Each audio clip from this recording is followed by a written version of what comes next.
of this video or whatnot. So guys, without further ado, I think it's time to pretty much get into the show, get into the ACC realignment. So last week, guys, we had a fun show. We did the SEC realignment, and guys, we have the results. The results are in. So without further ado, the results from last week. Coming in last place, unfortunately, with barely any of the vote, guys. I mean, this wasn't even close, to say the least. Me with 15%. In third place with 17% is Lyle. In second place with 30% is Brady. And in first place with 38% is Josh. So Brady, if you have Josh's lined up, you can put it on the screen. Josh, you've won yet again. Explain to the viewers how exactly you did it and why you won, because people like it. Yeah, I mean, I was happy with what I ended up doing here. This was the conference that I really didn't make too many changes in. I took out Mizzou, and I just added Florida State.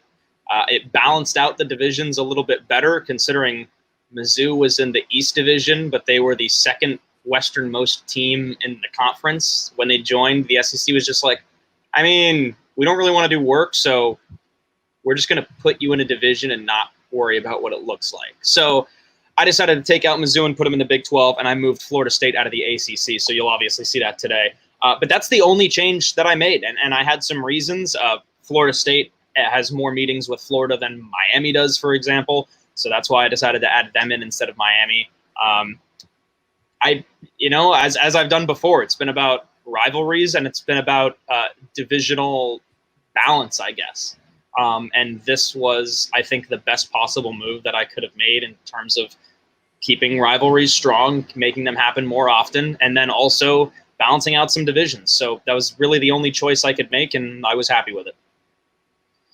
Well, you did a great job, Josh. You're officially just running away with this thing. You're officially running away with it. But it is our final realignment that we're doing. It's the ACC.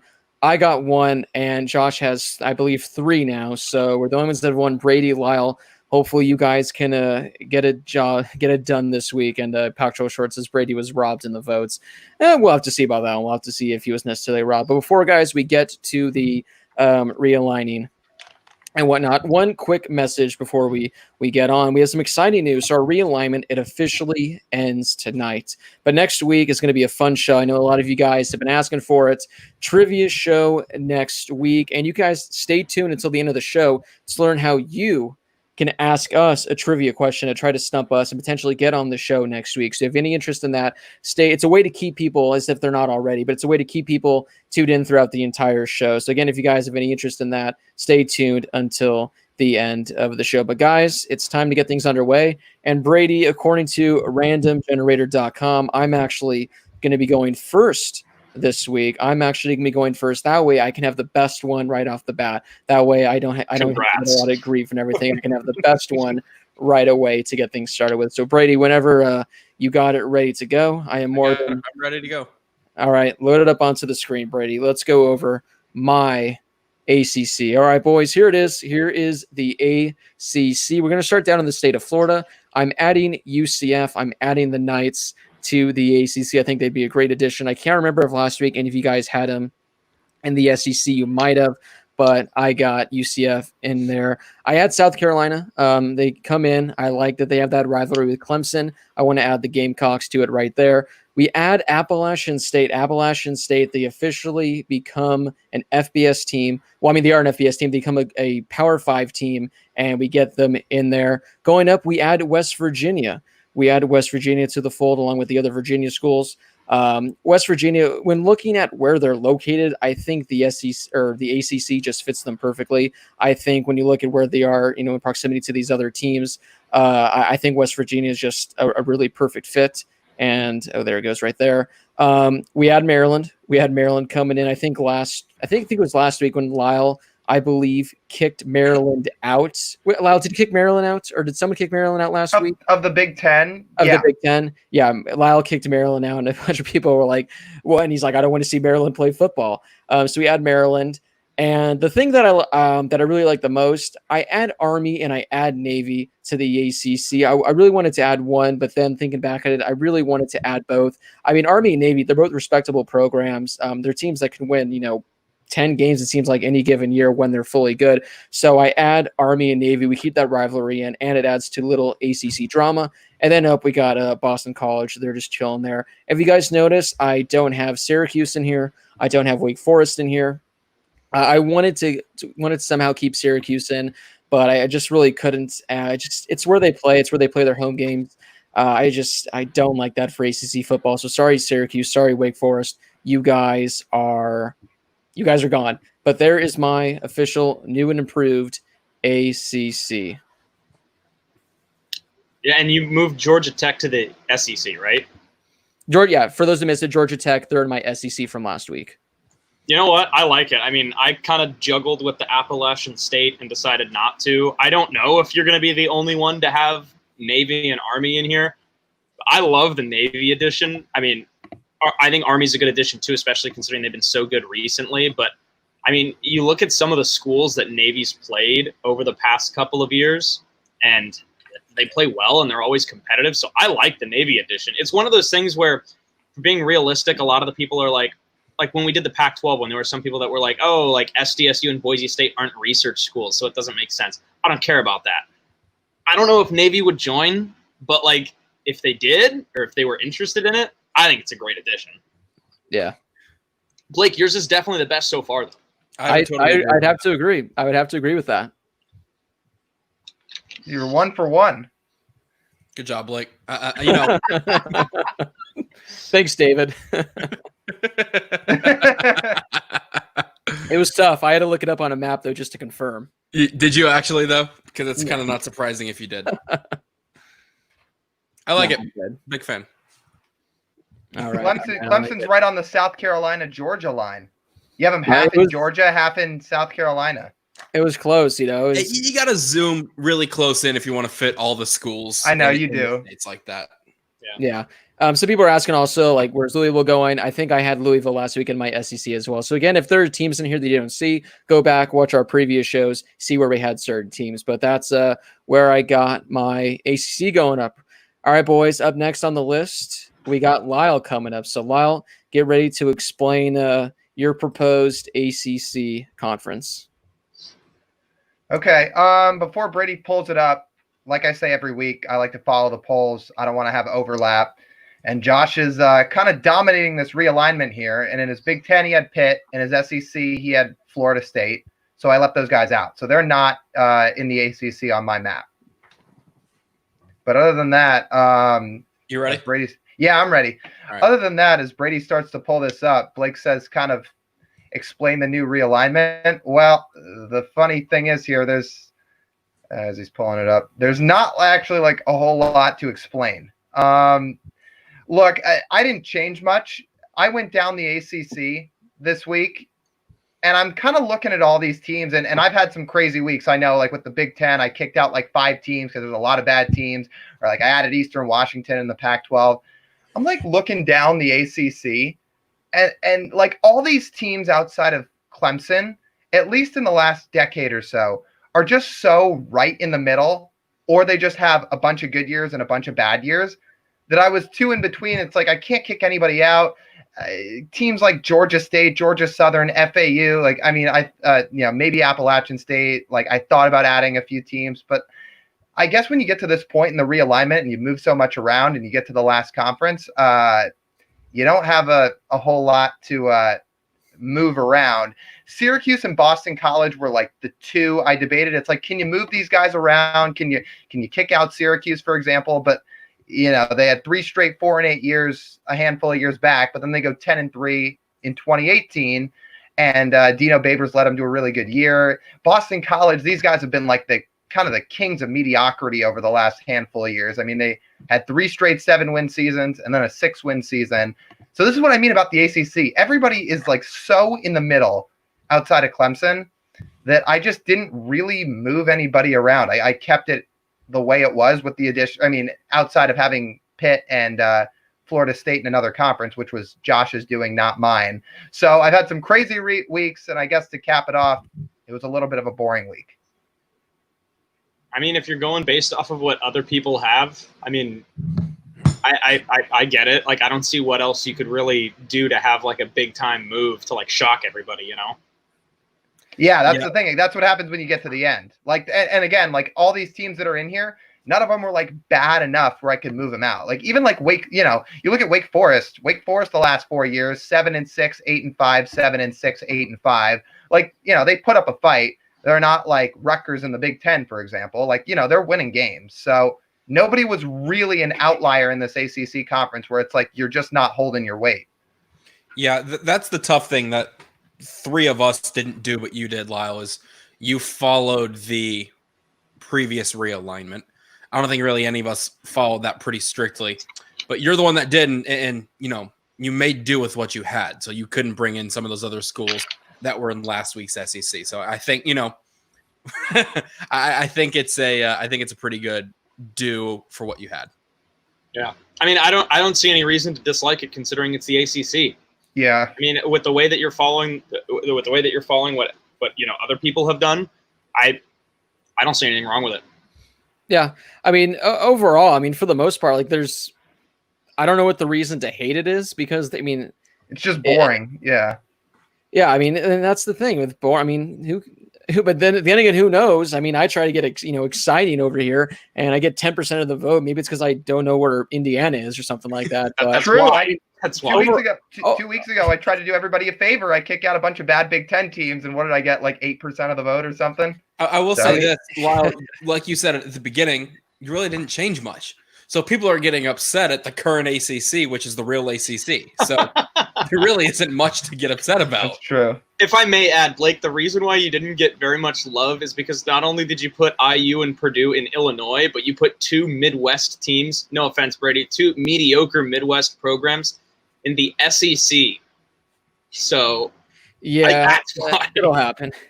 That'll happen. But so that's Lyle's. All right, boys. Up next is Josh. So, Josh, this is your final proposal. Are you going to go 4 for 5, or are we going to, we'll see. Make this somewhat interesting. So, Brady, if you can get up Josh. No, before Brady puts it on. Oh, wait, what? So I've had conference apparel every week, right? Well, this week I don't really have anything too good. I've got a North Carolina logo on a Final Four shirt. I went to the Final Four a couple years ago. But I do have some. Where did I go? Whoops, no. Sorry. I have some unique ACC apparel that nobody else in the world. Whoops. Like, here's the first one. Stop. I'm in charge. There you go. This is my first one. We've got some elite North Carolina gear. I know that some people said they didn't like the South Carolina stuff last year, so we've got the North Carolina stuff. And then what's really cool is I have my Virginia hat. So really happy with the Virginia hat. And like you can't get these anywhere. I found them online. This is fantastic. So I was really excited. So custom ones. Yeah, can you give us like the link to the website or what?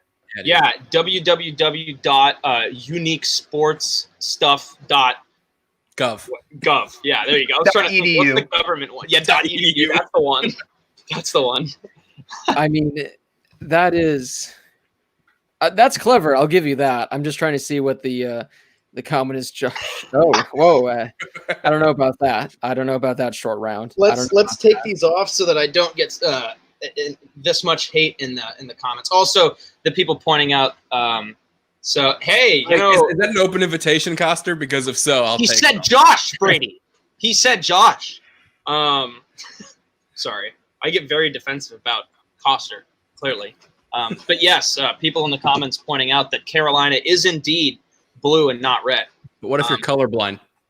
Also, I had an ex-girlfriend that used to wear an Ohio State sweatshirt that was very clearly in maize and blue. And I would tell her all the time, like, that is not the right, like, what is that? And she's like, they sell these. I'm like, no, they don't. It was very clearly maize and blue. But all right. Well, let's get to it. Let's see what Josh came up with. Let's pull it up, Brady. So last week, as I mentioned, I put Florida State in the SEC, and then 2 weeks ago I put Pitt in the Big Ten. So the way that my current current ACC is I completely redid the divisions, which is something that I've done a lot. So I removed Florida State and Pitt, not because they weren't cutting it. I just thought they fit better somewhere else. And I added West Virginia and I added UCF. The reason I added West Virginia, again, kind of like what Blake had said, I think West Virginia fits geographically a lot better in the ACC. I think they touch on in a moment. Yeah, I know they've been really competitive in the Big 12 since joining, but I think they bring even more to the ACC. And I got to be honest, with the current state of the ACC versus the Big 12, I think West Virginia, if they were to go into the Big 12, or if they were to go from the Big 12 to the ACC for this next year, I think they could compete to not only win that division, but maybe even the conference. And obviously Clemson would be in another division and they would meet in the conference championship. But I think West Virginia is bound to have success in a different conference. My other addition is UCF. I think UCF, like I mentioned last week when somebody else put them in the SEC. Look, all of their fans think they're that good. There are people that legitimately think they won the national championship a few years ago. Then fine, I'll put them in a Power 5. I'm not putting them in the SEC. I'll put them in the ACC, and I'll let them recruit. The way that they've recruited and competed with, some opposing teams these past couple of years, I think they've proven themselves. But now I'm giving them a chance to really prove it on a national scale. So I put them in the ACC. So the way that I have my new divisions, the North. So I got rid of the Atlantic and the Coastal because I'm sorry, that was just like I couldn't even follow it. Like I just that's like the legends and the heroes or whatever the Big Ten was. Atlantic and Coastal was brainless. I'm sorry. So I divided it into the North and South division. So in the North, I have Syracuse, Boston College, Wake Forest, Louisville, West Virginia, Virginia, and Virginia Tech. And in the South, I've got the North Carolina schools other than Wake. I've got Duke, North Carolina State, Miami, Georgia Tech, Clemson, and UCF. So those are my new North and South divisions. And yeah, like I said, a lot of pretty much all of my realignments have kind of focused on rivalries and divisional balance. And this one maybe not necessarily huge for rivalries. Maybe you can make something there between West Virginia and Kentucky or the Virginia schools or UCF and Miami, but this one was big for divisional balance. And I considered App State, I considered Miami, but I didn't want to go too crazy with it, considering I figured both of those schools would end up in a North Division anyway. And again, I was huge with the divisional balance. All right. I'll give it to you on the Coastal Atlantic thing, Josh. I'm with you on that. Like what Duke and North Carolina are in a different section of the ACC than NC State. Yeah, NC State's in the Atlantic. Duke and North Carolina are in the Coastal. Those schools are like all within an hour of each other. Yeah. Like how is it like where's the split? I don't know. Yeah, some of the SEC and the ACC like pairings I didn't think made a whole lot of sense. So that was one thing I focused on. And I noticed that a couple people in the comments had mentioned where's James Madison. And I kid you not, when I first did this weeks ago, when I planned out my conferences, I had James Madison in the ACC. But I thought that, right? I had James Madison, yeah. I just thought it was such a huge leap that not something that they couldn't handle, but they would go from being top dog in their conference in the FCS to suddenly being like the bottom of the totem pole, below UCF, below Wake, behind all of these teams, both in like attendance and revenue. And I didn't think that they couldn't compete. I just thought that maybe let Rutgers and JMU battle it out in the brand new Big East. Let's go back to the Big East. Bring back the Big East. Bring back a lot of these divisions. Look, Rutgers can be in the ACC for everything but football. That's what I'll say that. I'll move them to the ACC for everything but football. I'm down. I mean, I'm looking at some of these right now. A lot of people surprised on the James Madison. It was tough, though, because, I mean, looking back at it, I wanted to add him. I was just trying to figure out who I would have taken out. And when I had mine, there was just no one that I would have taken out. But for the most part, I think it was maybe like Lau or something that was talking about it. When you got to this point with the ACC, I mean, there was only so much you could really do because this was our final one. So for the most part, everything was already set. So not that it is the most boring one, but the reason like why it seems the most boring, the reason why it seems like not a whole lot was moved, it's because we essentially did every other one first, and we had more fun with those. Where the Pac-12 we were adding a bunch, the Big 10, the Big 12 we were adding a bunch, and when it got to the ACC, it was kind of like, well, everything's already kind of here, so there's only so much we can do with that. All right, boys. So unfortunately, Brady has the tweet scheduled for 8:30, so we can't tell people to go vote in the poll right now. I haven't gone yet. Oh, that's right. I forgot Brady hasn't gone. That's why. Okay, Brady, you're up. You're up right now. Yeah, I completely forgot. I don't think Brady's ever gone last, and there's Joe Burrow saying thumbs down. I don't think Brady's ever gone last. So that definitely threw me off. So Brady, yeah, you're up. Let's see your ACC proposal. Blake, you're ridiculous. All right, cool. I know. So for mine, I teased mine last week, but I'm going to pop mine up right now. So I was surprisingly the only person that brought Notre Dame into the ACC. I didn't want to bring them into the Big Ten just because that was very cliche. But I got rid of 4 teams. I got rid of Boston College. Florida State moved to the SEC. I got rid of Duke, and Miami moved to the SEC last week as well. Now, Boston College, as I've done with some other pretty big programs, they're in the Ivy League. They deserve to be in the Ivy League. The Ivy League is my sleeper conference now. And Duke also moved to the Ivy League, but only for football. They're still in the ACC for basketball. That's still fine there. My newer teams, like you see, West Virginia was pretty unanimous. And then Notre Dame brought back the backyard rivalry, the backyard brawl, Pitt, West Virginia. So I was excited about that one. So my ACC now is Clemson, West Virginia. I'm just reading down my list that I have. Clemson, West Virginia, Georgia Tech, Louisville, North Carolina State, Notre Dame, Pitt, Syracuse, Virginia Tech, and Wake Forest. And I did North and South. So my South Conference is Georgia Tech, Clemson, North Carolina, Wake Forest, NC State, and Virginia Tech. And then North is Notre Dame, Louisville, West Virginia, the Mountaineers, Virginia, Pitt, and Syracuse. I like it. You definitely made it more. I mean, obviously there's a team in Georgia and a team in South Carolina, but like it definitely shifted more north. Yeah. I was trying to keep it as compact and condensed as I could. Having the Florida schools. Yeah, Big East. There you go. Having the Florida schools in it really extended the conference. So I decided to just keep it pretty compact as I could. I also have one more surprise for you guys. Hey, thanks, Short Round. Hey, pretty good. I got a surprise. I got to pull this up real quick. If you guys want to, if you have any other comments about my. Well, I just want to say one because people keep asking this. People want to know where Miami is. Miami was in the SEC from last week. Okay, so there you go. So for those of you that want to know why, that's the reason why. Yeah. So which again, you just gotta check out all these shows. So that way you know where all these teams are. Yeah, put Miami in the SEC last week. But here's one special thing that I have done. So as you guys can tell, I'm a big fan of just throwing teams into the Ivy League. And so what I've done is I put up my rebranded Ivy League. Yes. Oh my goodness. So you got the Classic 8. You got Penn, Columbia, Harvard, Dartmouth, Yale, Cornell, Brown, and Princeton. But you're also bringing in Boston College, Duke, Northwestern. You throw in Army and Navy because why, Lyle? Because why not? And, of course, you have the West Coast powerhouse Stanford coming into the Ivy League because they're smart people. What about Cal?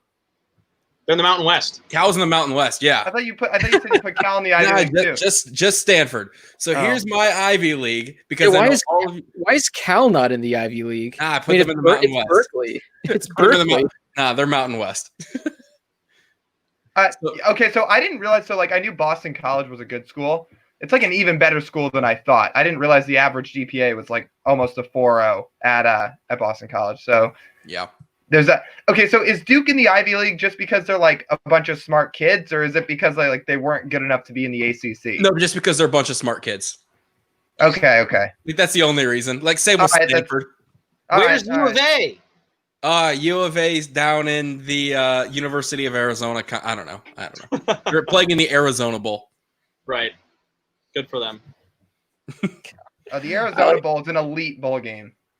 I like the fact that Brady's just going out of his way for all that. Well, boys, Brady, you can take that off the screen because you guys can officially now vote for who you think had the best realignment. Heading over to our Twitter at the HH Show _. It's the top pin tweet, and you guys can begin voting for who you think has the best. And we got 3 replies to it already, and 3 people are saying Blake has totally redeemed himself. So again, you guys can go over.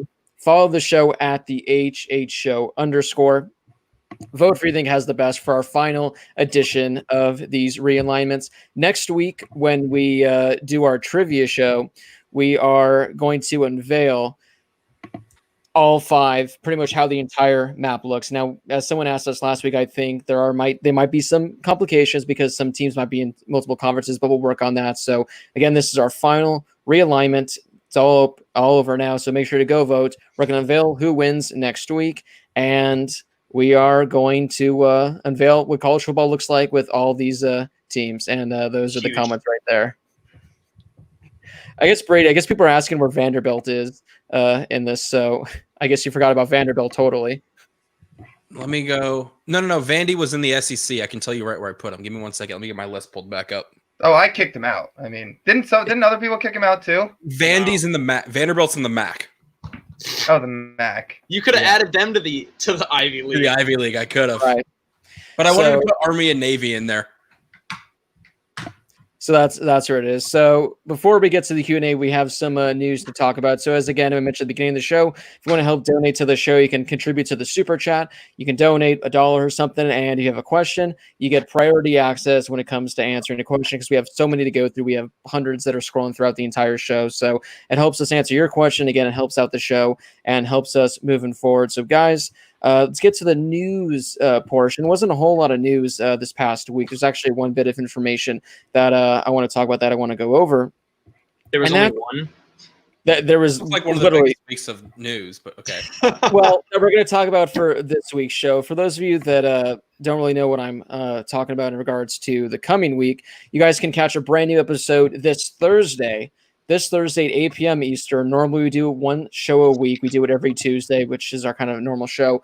This upcoming Thursday, we're going to be doing a show. I don't know if it's going to be 30 minutes an hour, however long it's going to be, pretty much discussing the college football non-conference games just not happening. I think all 5 conferences have made it official, but it looks like we're going to have non-conference games be no more this year. A lot of great non-conference games I was looking forward to. And they're going to have to realign the schedule based on just strictly conference games. So I figured a lot of us are probably going to have a lot we want to say. I'm sure you guys are going to have a lot of comments on exactly what's going to be happening with that. So we thought it'd be best to make our own show in regards to that. So this Thursday, 8 p.m. Eastern, you can tune in live here on YouTube, and we're pretty much just going to be giving our thoughts, talking about that. Again, I don't think it's going to be like a normal hour, 20 hour and a half minute show, maybe 30, 45 minutes or so, but who knows, maybe it'll go longer. So make sure to tune in this Thursday, 8 p.m. Eastern, if you want to hear our thoughts on that. But now in regards to the other news that happened this week, because there was in fact other news, and that's with JT Daniels being granted immediate eligibility. He transferred to Georgia after leaving USC. I think it was about a month or something ago, and he's been granted eligibility. Georgia, they had Jamie Newman as a graduate transfer come in. It looked like he was going to be the starting quarterback. Now JT Daniels is eligible. Guys, what do you think this means for Georgia? Do we have ourselves a quarterback battle? Because, I mean, it seemed like it was Jamie Newman from the get-go. A lot of people didn't think that JT Daniels would get, his eligibility granted, but now he's eligible. We have a quarterback battle. So what were your thoughts when you heard the news, and what does this mean for Georgia as we, head into the season? I mean, it's tough to really predict because I think both he and Newman are good quarterbacks. And I've said this on the show before. When he was at USC, you saw that he was a freshman. You saw that he was just extremely talented, but he was a freshman and he made mistakes. But the pure talent was there. There was a reason why he was the National Gatorade Player of the Year. I think he can absolutely win the starting job at Georgia, but I think it would be better for him to maybe have a year under Jamie Newman, considering he's coming from Wake Forest after a phenomenal season coming into Georgia. I think he slides into this program perfectly. So I think that Newman gets the job, and then I think Daniels can take over for 2 years after him. But he's definitely it's definitely a good 1-2 punch at quarterback because I think from some aspects they're pretty similar. But I think maybe you go with the experience here with Newman, and he's definitely proven, and maybe Daniels isn't. I mean, here's the truth for JT, right? It's a can't lose situation for him, because if he had been redshirting, he wouldn't have played. If he's granted eligibility, which he now is, and loses the job, it's not any different than him redshirting. He's just basically sitting on the bench, learning the offense, wearing one of the quarterback hats every Saturday.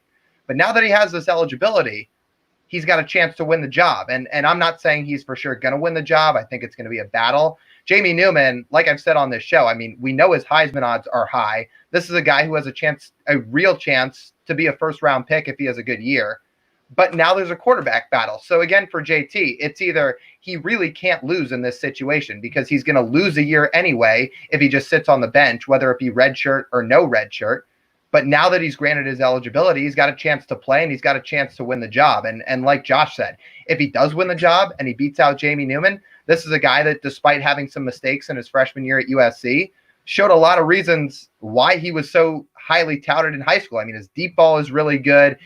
He's got a strong arm. He can do a lot of other things really well. So for JT Daniels, again, I mean, this is like best case scenario for him. Lyle, you brought up a great point a minute ago, is say he gets a starting job and throughout the first 2 weeks of the season, he doesn't perform well. He say gets injured, whatever happens to him throughout the first 2 or 3 weeks of the year, you use it as a redshirt. You can play up to, I think, 4 games before getting officially redshirted or burning your red shirt officially. So, I think this is a really good situation for him. Like you said a second ago, is you go in, you give him the starting job more for the benefit of the doubt. He has more college experience than Jamie Newman does. I take that back. No, he doesn't. You have him here. You have him in the system. He's a great fit. Like Josh said a minute ago, his ability to bash with Kirby Smart, I think, will be really good to see how JT will play. Coming from a system like USC to Georgia, I would say are pretty, prestige-wise, very equal systems. So being able to perform at a certain level at USC, is going to be very similar to Georgia. So I think he's going to fit in really well here. And like you said, Lyle, a second ago, is give him the starting job. If it doesn't work, you use him as the red shirt. You groom him for a year, let him learn the system even more so, and go from there. Yeah, I mean, it's going to be interesting to see. I was fully, on board with it being Newman's spot, but I mean, we're going to have ourselves a quarterback battle now. Jamie Newman, he's an interesting guy because he comes in from Wake Forest. He didn't put up, just shockingly good numbers. He wasn't, all that impressive, but a lot of people think he's going to thrive at Georgia. He's like one of the top 3 or 4 guys when it comes to Heisman preseason odds. I think Jamie Newman's going to be good, but I don't think he's going to be this good at the helm for Georgia. Now you have a possibility to see, what Daniels can do. I mean, he did miss the last year with his ACL injury, but this was a highly touted recruit. He goes to Georgia now. I mean, what if Jamie Newman comes out and he's just okay? I mean, at Wake Forest, it's okay to have an okay quarterback because you don't really need a good one because Wake Forest isn't going to win any games. Sorry, Captain Rob. But at Georgia, you're going to need to compete, and they're competing for a national championship. So now by having a guy like JT Daniels where he's eligible immediately, he can come in, he can win that starting job right out the gate. Or again, Newman, he can struggle, to start the season. So I wasn't expecting this to happen. I still thought he's going to sit out this year and come in next year and be the starting quarterback after Jamie Newman leaves. But this is going to be interesting to see because we have ourselves a quarterback battle, and I think anyone can win. And this does put Georgia in a much better position where now, in case one of these quarterbacks goes down, another one can step right up and be one of the better quarterbacks in the conference. So overall, it's good news for Georgia, bad news for Jamie Newman, and great news for JT Daniels as well. I'm going to say, this is one of the best quarterback battles we're going to have going into this season because it features 2, I would say prominent quarterbacks at a new program. So it's not like either of them have prior experience with this coach, with this system, with this conference in general. It's 2 total strangers coming together, fighting for one job. I think this is going to be really fun and really entertaining to watch as we see in the next couple weeks and months. Yeah, without a doubt, you hit it perfectly. It is the most exciting quarterback battle. I mean, I'm trying to think of maybe Michigan will be a good one. Oregon might be a good quarterback battle. In regards to other schools, I mean, I don't think there's really going to be much of a battle. This is going to be the one that everyone keeps their eye on. But before I move on, guys, I'm just going to throw it to you. I mean, a lot can change right now, but who's your guess to be starting week 1 for the Georgia Bulldogs? I'm guessing it's going to be Newman. I think that clearly what we've seen from Kirby Smart in the past is he's going to ride with his guy. And I think that the guy in the past was Jake Fromm. And that's one thing that we always talked about on the show was how are you going to let Justin Fields sit on the bench and then transfer to Ohio State and be arguably the best player or best quarterback in the country. The way that I look at it and the way that I've always said it was that Jake Fromm was a solid quarterback. Maybe you're right. Maybe he was not the best quarterback in that quarterback room, but maybe he fit the system better. But also, look at what he did. I mean, he beat out not one, but two number one prospects to get that job, and maybe fit the system better. So I think both of these guys are going to come in and fit really well, especially with Georgia kind of altering that offense a little bit. But I think that Kirby Smart and his offensive coordinator are maybe going to ride a little bit more with Newman because he's older, because he's proven, because he has that experience. And he just threw away everything at Wake Forest after a really good year to come to a brand new program for his last season of eligibility. I think you ride with Newman because if you go with him, with the age and the experience and the fact that he's proven his competitiveness, then you have JT Daniels for another 2 years. And you let him get a little bit better, get a little bit smarter, get a little more experience, learn from Newman, and then. But again, that's me not being in that quarterback room with them. You're telling me you're not in that quarterback room, Josh. I mean, I could send a tweet and ask, but especially with COVID, I don't know if they're going to let me in. Probably not. Yeah, virtual quarterback room. Virtual quarterback. I could do that. You could Zoom in or StreamYard in. Good plug, Lyle. Yeah, I'm on Josh's side. I think ultimately Newman's going to end up winning the job. And let's be honest, I'm sitting here saying he has a chance to be a first-round pick. I believe that. What JT Daniels is doing by transferring to Georgia, this should motivate Newman. And if he's not motivated enough to beat out this guy and win the job, then I'm wrong. And he probably doesn't have what it takes to be a first-round pick. What this should do is this should kind of really light a fire under him and motivate him to work even harder than he's already been working. Like Josh said, he had a good year at Wake Forest. He wants to transfer to Georgia. He wants to elevate his game to another level. And he probably wants to compete for a title.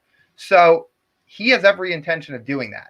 I think, and you know what? Let me kind of just sit here and say for a second, his numbers weren't bad last year. They didn't pop out like maybe like a Justin Fields or Trevor Lawrence numbers would at you. But he had a good year. I mean, just under 3,000 yards, 26 touchdowns, and we know he's a good pocket passer. So I think this guy's got a chance. I mean, I think this guy's going to end up winning the job. And like I said a minute ago, it's kind of a can't lose scenario for JT Daniels. Either he sits and learns, and he's still going to have 2 years of eligibility, or he proves that he's really that good and fully healthy, and he wins the job, and Georgia's elevated to a new level. So I think it's going to be Newman. I think Newman's got what it takes to win the job. But, it's certainly going to be a good battle to watch. Yeah, I mean, I'm going to go with Newman as well. I just think he has the edge, and I still think they're going to be cautious with JT Daniels. But Josh said it perfectly. Daniels is in like the prime position. Either he gets to play and he's the starting quarterback for Georgia, competing for an SEC championship or a national championship, or he doesn't get the starting job. He doesn't really play at all. He gets to redshirt again, gets another redshirt, and I think he said, he has 2 years still of eligibility where he can stay at Georgia. Or I know they have some good recruits coming in. Maybe he can transfer somewhere else. So JT Daniels, again, this is a win-win for him. Jamie Newman, he's kind of the one that gets hurt the most out of this whole thing because it is his final year. JT's was an ACL, correct? Yeah. Which leg was it? Do you know?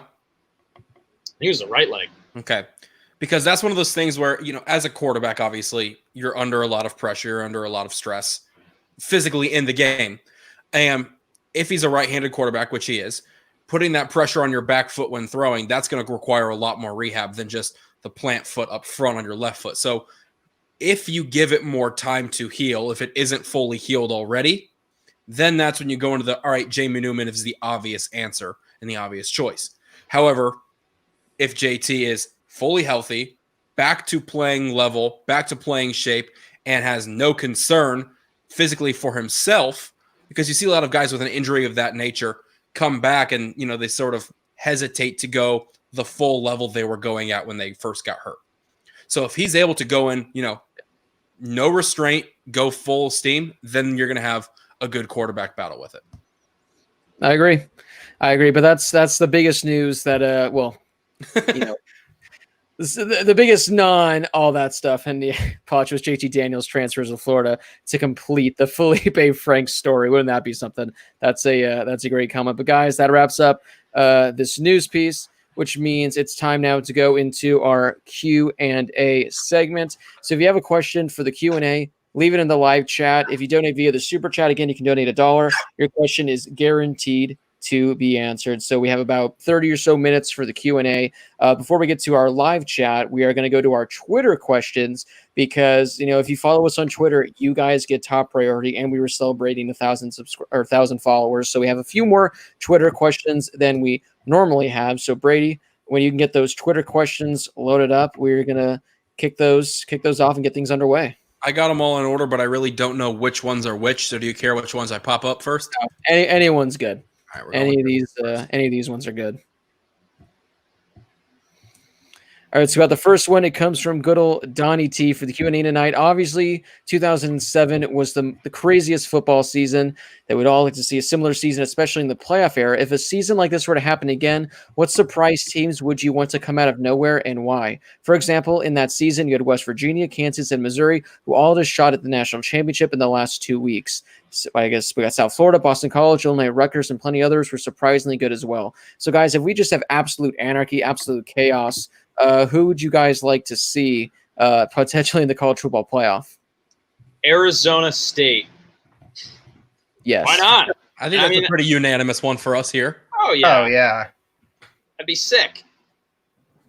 I mean, you're telling me a Tom Allen-led Indiana Hoosiers football team wouldn't be a thrill to watch? Yeah.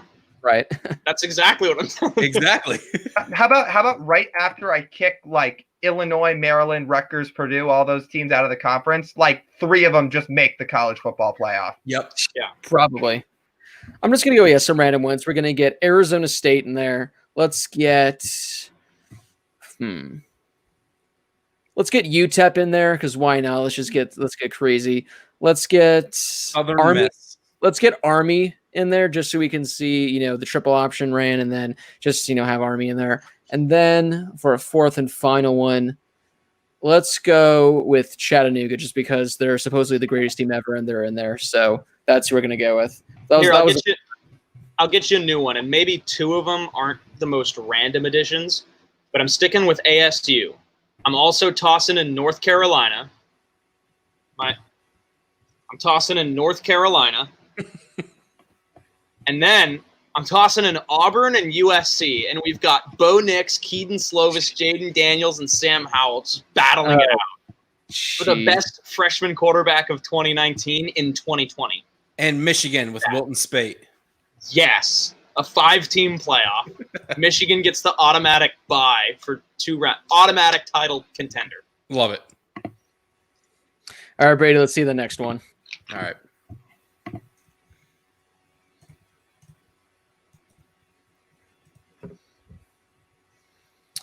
All right, this comes from Kevinator XY. What do you guys think will happen with Mackenzie Milton, and why is Notre Dame always way overrated? Lyle, you want to go first with the Notre Dame thing? Oh, sure. I was going to first say, I mean, do we even have a status update on Mackenzie Milton? There was supposed to be an update in June, but I guess that never happened. But he supposedly wants to play this year. He thinks he'll be ready, but the doctors haven't officially cleared him yet. Okay. So I guess that's that. Okay, this is what I always ask people when, they bring up a topic in similar form or wording to this is like, what do you mean when you say overrated? If your definition of overrated is, why are they in the top 10 every year and not winning a national title?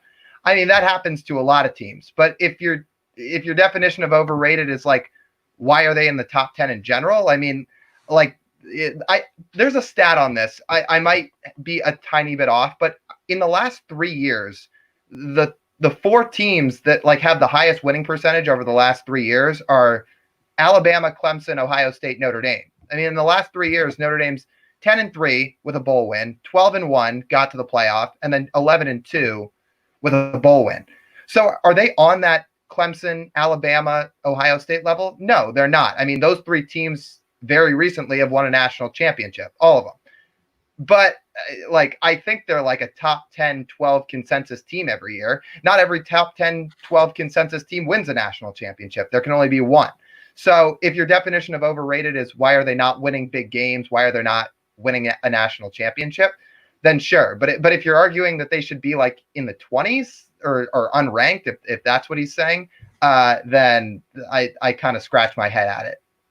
So here's where I stand on it, and bear with me on this because I know that Notre Dame. Also, I'm pretty sure this is also meant to be like a lighthearted, not actual serious question. So we don't have to each give an in-depth thing on them. Actually, I mean, we all know Notre Dame's a really good team, so I don't think like after Josh Braden, I really have to add much because we know Notre Dame is not in fact overrated. Thanks, Lamar. The way that I look at it is, without Notre Dame being in a conference, if they go 12-0, they deserve to make the playoff, right? Because they have to go 12-0 to make the playoff because they don't have that conference title game. They don't have that conference slate to give them that boost. However, I don't want to say both years, but like in 2012, for example, when they went 12-0 and went to the national championship, fact of the matter was like, yeah, they're non-conference. I mean, they're all non-conference games, so they can build that schedule essentially how they want. But like, fact of the matter is that those 12 wins weren't 12 good wins. Like, that's just how it was in 2012. So were they 12-0? Yes. Does that look good on paper? Yes. Do they deserve to be ranked? Yes. Did they deserve to be in the national championship with the wins that they had? Absolutely not. We're like a couple years, the way that they build their schedule is like to be ranked, but on paper, the 10-2 looks really, really good when maybe in reality it's not. Or they could be 7-5 when in reality that's actually a pretty good record for like what they build their schedule with. But it's so unpredictable not being in a conference and not having that conference championship game that I think it's tough to gauge like whether or not they really are a really, really good team one year or they're just not. So I think that's why you get the whole overrated debate. All right, Brady, get the next question up and get that one ready to go, if you got it. All right, which conference? This is a great one. Which conference would be the most fun to watch if each program was in their prime? For example, the ACC with the 2000 Miami, present-day Clemson, and those Jameis Winston Florida State teams. This is a fun and clever one. I saw this earlier, and I've been thinking about it all day, and I still don't know if I have a definitive answer. Because, I mean, the SEC, you'd think, I mean, LSU at their peak, Auburn at its peak, Alabama at its peak, Florida. I mean, I think that one right away is obviously at the top. I'd say no to the Pac-12 just because I think Oregon 2010, Stanford 2010s, despite neither winning a national title, and, like, obviously the USC dynasties of the 70s and the 2000s, I think those are all great. But outside of like a select few, I just don't know if the Pac-12 could compete. But I think it's the Big Ten. I mean, if you take Penn State, Michigan, Ohio State, Wisconsin, even Minnesota from this last year, like there are some, Nebraska obviously is like a top 5 program ever. Like I think it's got to be the Big Ten just because I think they have the most historic programs condensed to one conference. But the point that that's made in this comment with the ACC, like that's tough to argue too. This is one of the better questions I think we've ever had. I've really been thinking about it all day. I mean, I'll just go now because I mean, I still have been for hours trying to figure it out, and I mean, you can like do in-depth research and figure like what the best team from every conference is, what year it was. But I was like, I mean, that could be a show in itself. So I was just thinking, I just want to see the Pac-12, just every prime team, get the mid-2000s USC teams, those mid-2000 Cal teams, get like the Marcus Mariota Ducks, get like the Arizona State Sun Devils when they had Jake Plummer when he was the quarterback. So then the ASU can be good. Just get like all these just old school good teams in the Pac-12, at least for our sake, can be exciting. So again, I'm sure I can go in depth and like the SEC, the Big Ten, those are some of the better ones. But for my sake, I just want to see the Pac-12. It's just a really fun conference where every team's competitive and not where it's just the most mediocre conference of all time. Yeah, I agree with. I'll jump in real quick. I agree with Josh. You know, when I first saw this, my first thought was, Big Ten, because of you look at the SEC, you have about 3 or 4 teams of real prestige, whereas you look at the Big Ten or Big 14, however many teams are there right now, you could say that at least 6 to 7 of them are top 20 programs of all time.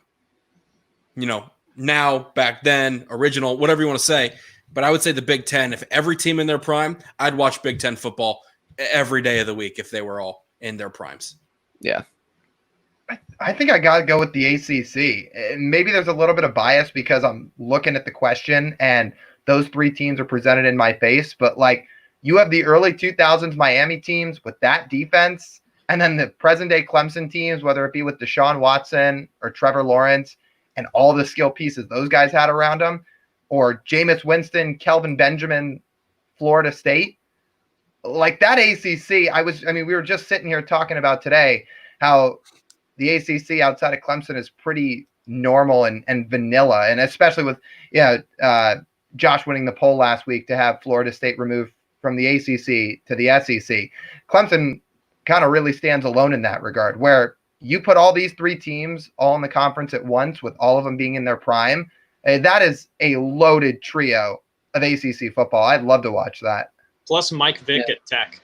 Oh yeah, like that's another kind of dynasty right there too. Mm-hmm. So well done, Mesmer season, whatever that was. That was a great question. So I think we have one or two more Twitter questions to go. So Brady, whenever you can get those bad boys up. Gage Martins, who are your picks to win the NBA, NHL, and MLB championships? The 8 seed Lakers. Yeah.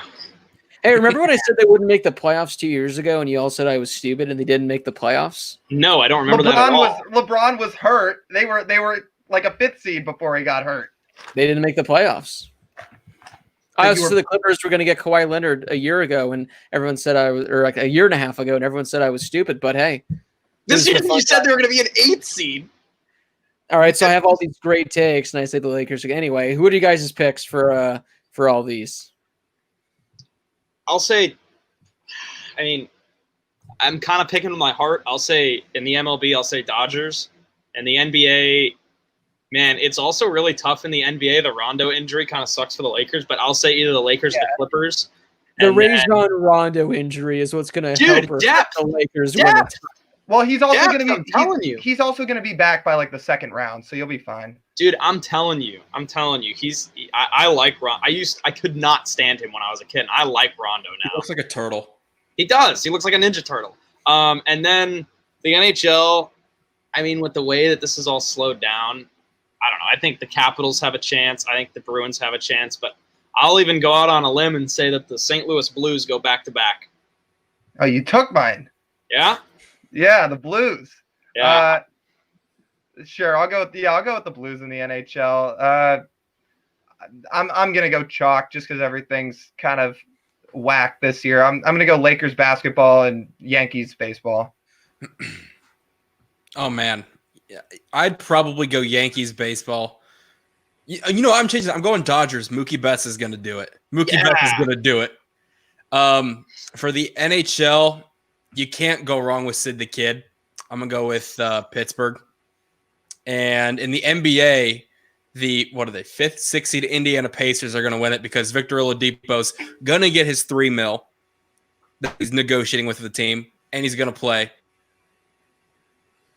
But if not the Pacers, then the Bucks. Yeah, this one's easy. Well, first off, Josh, are the LA Kings still in the hunt? Oh, I wish, Blake. I wish. Hey, that's a great comment right there. Kawhi, Dodgers, and who cares? That is a fantastic answer. I think it's true. So the LA Kings go are not still around. You can pick the Arizona Coyotes. Hey, I'm gonna pick the Kings, even though they're not in. I don't know. I'll pick. Are the Devils? Are the Devils in the playoffs? Dude, I don't think so. Aren't the Devils like the worst team in the NHL? Unless the Blackhawks. Whoever the favorite is, I'm going to go with them. And now this next one's easy. It's the Clippers and Dodgers. That's easy money right there. So Clippers and Dodgers. Clippers, best team in basketball, most depth. Kawhi Leonard, a fun guy, best player in the NBA. No. And the Dodgers, they're the best team in the MLB. So that's my pick. I think we have one more from Twitter, and then we're going to open it up to the YouTube ones. Andrew Costa, if you could sacrifice any sport to get rid of COVID-19, which would it be? Goodbye, NASCAR. See ya. I'm out. I agree. No, I agree. not IndyCar. Not IndyCar. I'm gonna sacrifice NASCAR. IndyCar. I'm gonna sacrifice. You IndyCar. shut your mouth. I don't know. I guess NASCAR. I mean, I don't really care. Horse racing. Yeah, horse racing. That's my pick. I think I'm with Lyle on this one. NASCAR, like IndyCar can stay because IndyCar is lit, but NASCAR, yeah, no, NASCAR, you're gone. You're gone. Someone said golf. Literally, that's all I've been doing during this time, so not golf. Get rid But of why golf. is the answer tennis? And the answer is No, tennis for sure. no. It's Come not on, tennis is lit. You're just gonna get rid of Roger Federer. Who do you care about watching more? You care about watching like Federer or Djokovic, or you know want to what? watch you want to watch Jimmy Johnson and like Matt Kenseth? Lyle just dropped two guys. Matt Kenseth is 49 years old. He was retired, and he's in his 22nd year of NASCAR right now because he got hired because somebody said a bad word on a live stream, and he got fired. Matt Kenseth's back in NASCAR. How about Yeah, that? he's back in NASCAR. Gosh. Oh man, I don't know. Cricket. Bowling. No, we're getting rid of professional bowling. As long as we're keeping the professional like cornhole league that's on like ESPN 27. Yeah. As much as I love JJ Watt, but his professional tag TV show kind of sucks. So those are who we're sacrificing in order for it to end. Let's go to the YouTube comments right now. Again, you guys can follow the show on Twitter at the HH. You're not definitely getting enough for Clemson gear now. That's a good one.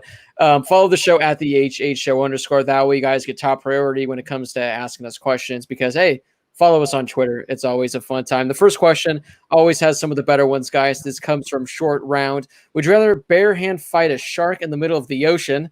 That's actually very fitting for Lyle when it comes to this one. Would you rather bare hand fight a shark in the middle of the ocean, a cougar in the mountains, a polar bear in the North Pole, a leopard in the jungle, or a gator in the swamp? I'm going to start this off right now really quickly. The only video you see guys wrestling gators. You've seen a video of a guy wrestling a gator. And unless you're Khabib, you're not going to fight a polar bear. So I think you're going to go with the gator in the swamp. You just wrangle it up and you're good to go. Oh, Brady, you just took my answer. And I was going to say, somebody on our last question said they wanted to kick out golf. Well, guess what? I've watched a professional golfer single-handedly take down and headbutt a gator and win a fight. I'm taking fighting a gator in the swamp. Hey, R.I.P. Chubbs, man. R.I.P. to Chubbs and to the gator. I'm taking the fight in the gator in the swamp. I guess I'll say the gator in the swamp because Brady makes a good point. Like I was thinking maybe a cougar, but like I don't even want to mess with Ricky Bobby. Dude, I don't want to mess with a cougar. The ocean, dude, anything about fighting something in the ocean is an automatic no for me. My two biggest fears are sharks and snakes.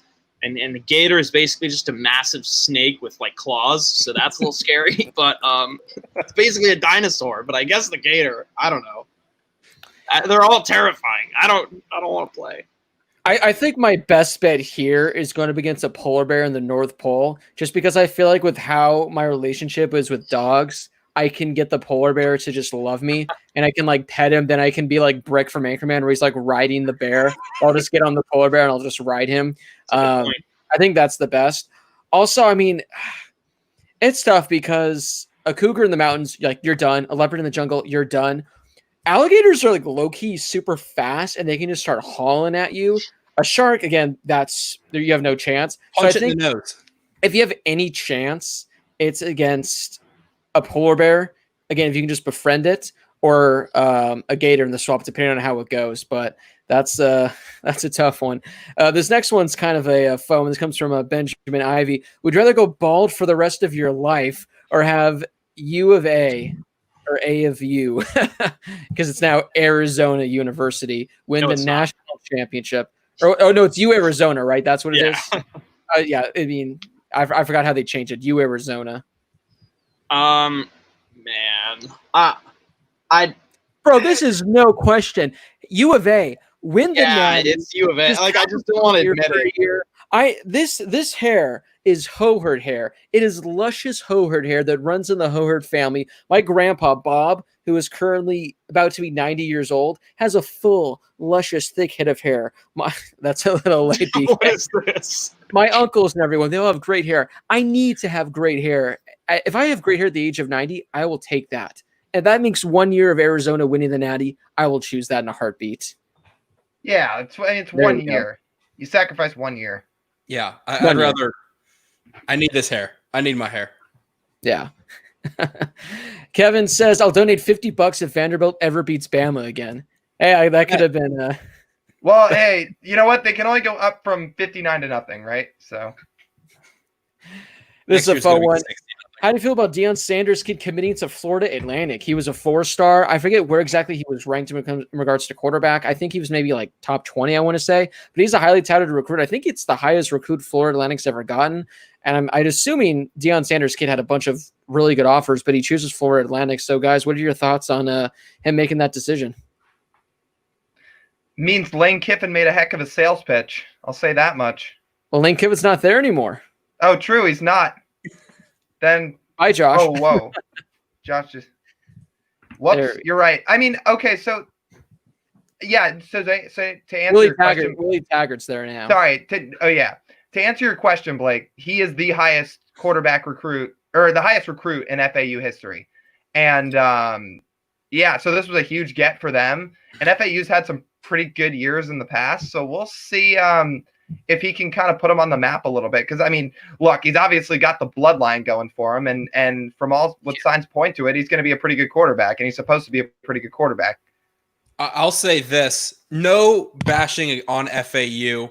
We've seen them have some good seasons in years past, but to put out a video of that hype with Tom Brady in it and all these big name guys to announce they're going to FAU was kind of weird for me.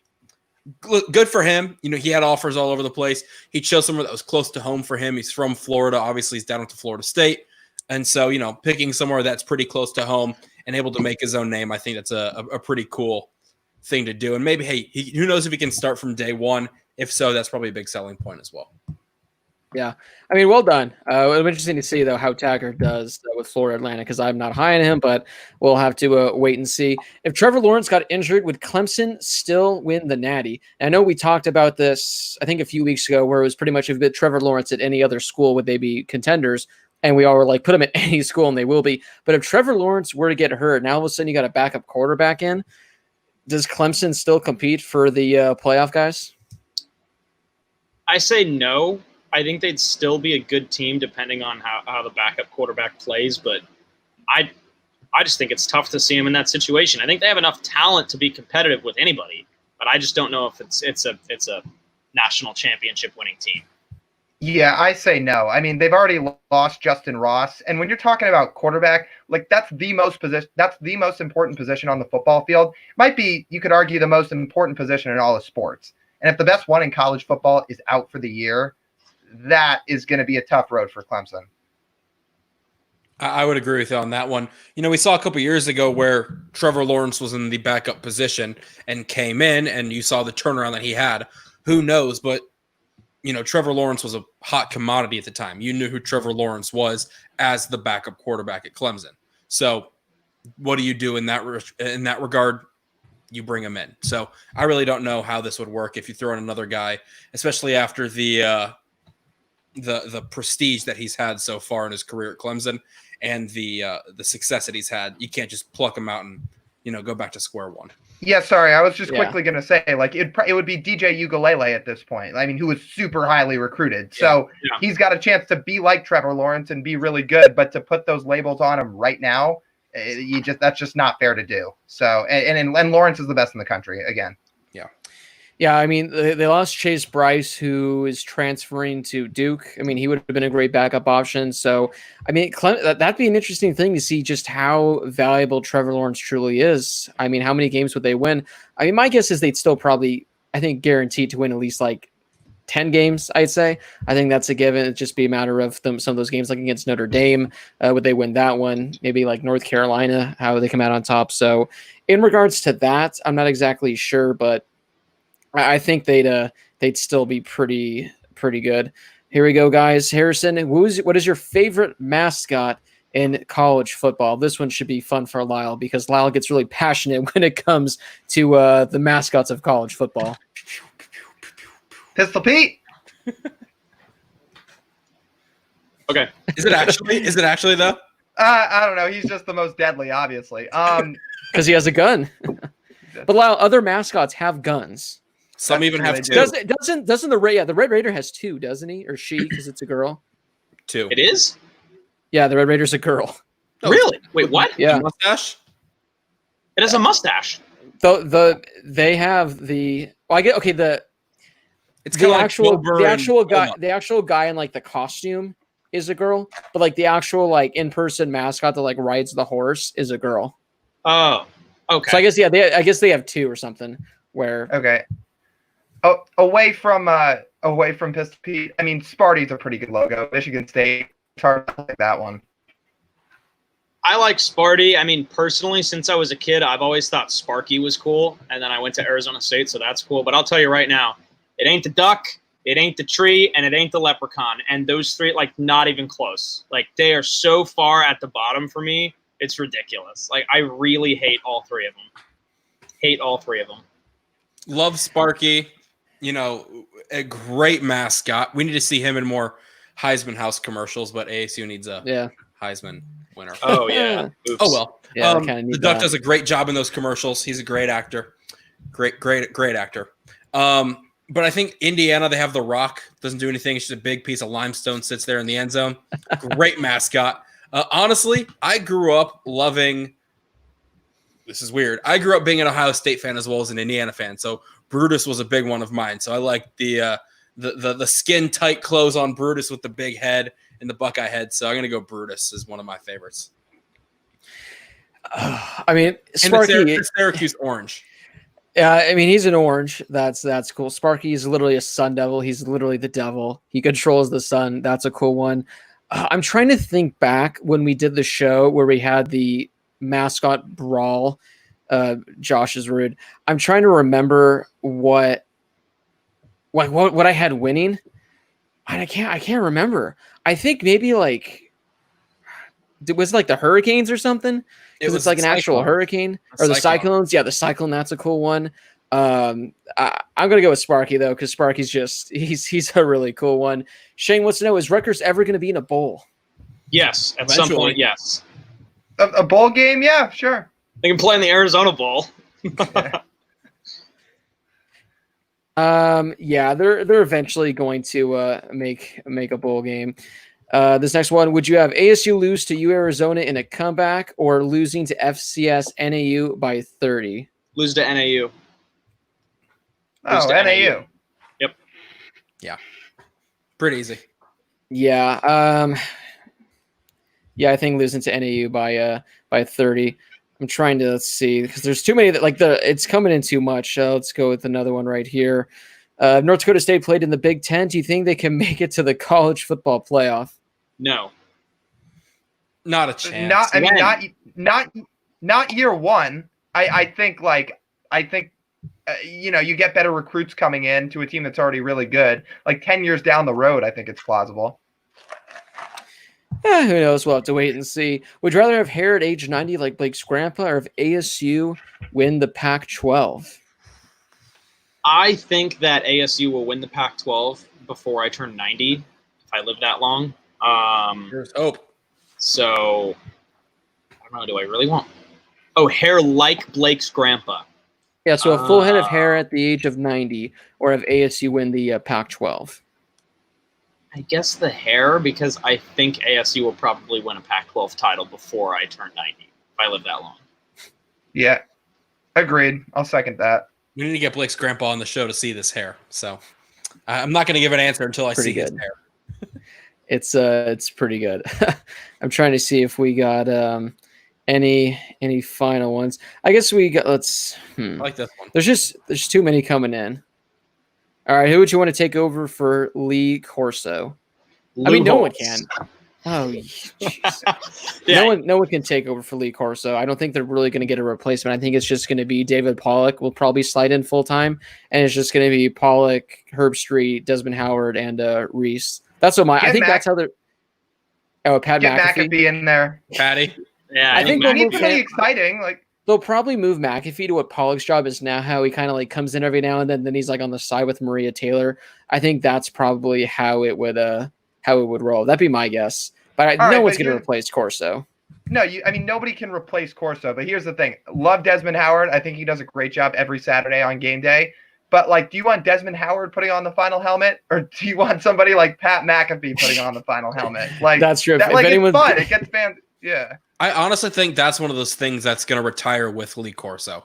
It's so iconic to him. You can't have someone else do it.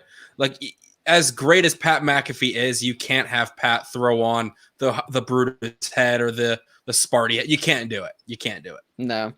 If you were to change it up, it would have. If you wanted to do something like that, I think it would be like somebody puts on like the football helmet rather than the mascot head. I think here's what you do. You have Joey Chestnut sitting there with a pile of hot dogs. He eats the whole pile of hot dogs, and at the bottom is a plate with the logo on it. Yes. Incredible. Greatest athlete of all time. Yes, he is. He has the most championships. 13. Well, I think Michael Phelps, but still. That's true. All right, guys, but that does wrap up this week's edition of the Harris Highlight Show. Make sure to go vote on Twitter for who had the best realignment. I'm going to look at that right now, actually, to see how the polls are currently looking. As of right now, Josh is in first. This is a close one, guys. Josh is in first with 36.1%. I'm in second with 30.6%. Brady's in third with 26.4%. And Lyle, you got a very nice 6.9%. But it's not looking good for you there, bud. It's not looking good for you there. Maybe you could bounce back. Maybe you could bounce back. And maybe I can tweet on my account to get some votes in from my fans. I did it with 15 minutes left. It made no impact whatsoever. I wanted to see, but maybe Lyle will win the trivia next week. As I mentioned, history would say otherwise on that. As I mentioned, guys, before we get to the trivia, catch a brand new show this Thursday at 8 p.m. Eastern, where we're going to be just talking about the college football non-conference games getting canceled and pretty much what that means for the season, what that means, how they're going to go. Maybe by then we're going to have an update on how they're going to work the season, but again, it's in 2 days. So make sure to tune in 8 p.m. Eastern. You guys can check that out. Now, in regards to trivia, it's going to be a trivia show next week. If you guys would like to ask us a trivia question, if you guys have a really good trivia question that you guys would like to ask and try to stump us, DM at the HH show _. I'm going to hop on. I'm going to see who's interested, and I'm going to go back and forth with you, and we're going to figure out how to make that happen. So again, if you have a trivia question you want to ask us, DM at the HH show _. And we are going to get that so because we want to have you guys asking us questions to see if you guys, the fans, can stump us, because I think that'd be a lot of fun to see if that can happen. Again, make sure to follow the show at the HH show _ on Twitter. We're going for 2,000 followers, hopefully sometime in the near future. You can listen to the show on Spotify and Apple Podcasts. Just search the Harris Highlight Show, or you could go to the description of this video. You can click the link there. You can download the show, listen wherever you guys are. Here are our 4 Twitter handles. That way you guys can give us all a follow there as well. As I mentioned, head on over to our Patreon page. You guys can get exclusive benefits where you guys can get some behind the scenes stuff, some exclusive, one-on-one kind of Q&As, just hangouts with us. Plus, you guys have a chance to win merchandise, and you guys have a chance to choose future topics of discussions for other shows. So a lot of awesome stuff there. Again, the link's in the description. Go to patreon.com/the Harris Highlight Show. Any final parting words, guys, before we take off for the week? Or I guess for 2 days until the next show? Go Wahoos. Also, I sent out a Snapchat the other day for whoever I have on Snapchat. So I took this hat off and I threw it over toward a bucket, and it got wedged between my old high school football helmet and the wall and stayed there like that in the corner. I thought it was the coolest thing I've ever done in my life. I'm super serious. It was super cool. And to do this for this dumb show today, I accidentally moved it. And I had told, people were like, dude, don't ever take it down. I was like, I will never move that hat. I will never wear it again. I was not thinking, and I just grabbed it and put it on. And right before our show, I looked over at the helmet, and I was like, oh, my God, I moved it. So that just shows how committed I am to dumb show. I've got something kind of like that. I used to have like a bow and arrow kit. It was like a real bow and arrow, but it didn't go all that far. And I set up like a Lipton tea bottle and put the cap sideways like this. And my first try shot the arrow through the cap. And I have the arrow with the cap still on it up in my room. Still have it. Haven't moved it in years. Wow. Yeah. That is so cool, Josh. Thank you. So cool. That is so cool. So as I mentioned, thank you guys so much for watching. Follow us on Twitter. Listen to the show on Spotify and Apple Podcasts. And if you have any interest in being on the trivia next week, make sure to hit us up on Twitter at the @HHShow_. You guys can get that settled. For Josh Schaefer, Lyle Goldstein, Brady Claim, this has been Blake Harris. Again, we have a show Thursday, 8 p.m. Eastern, where we're going to be talking about what's going on in college football. Trivia next Tuesday, 8 p.m. Eastern. Again, make sure to follow the show on Twitter. That way you keep up to date with everything. That way you know exactly what's going on. But yeah, this has been Blake Harris from my bedroom in Monrovia, California. And we're going to see all you guys right back here in 2 days.